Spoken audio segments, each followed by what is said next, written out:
বিমেল বিমেল বিমেল বল।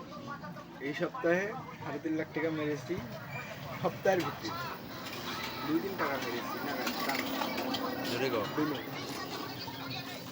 আমি বুঝতে পারি না এই জিনিসটি, যেহেতু ফোনটা দিয়ে 10 টাকা ধরছিলাম, 2 ডেবিট টাকা একটা তুলে নিছি, আমি পিক আপ করতে গেছি, আমি জানি যে গেছে এটা যাবে, তো পিক আপ করতে গেছি, আর দেখি এখনো আছে, আমি হসান করে তুলছি।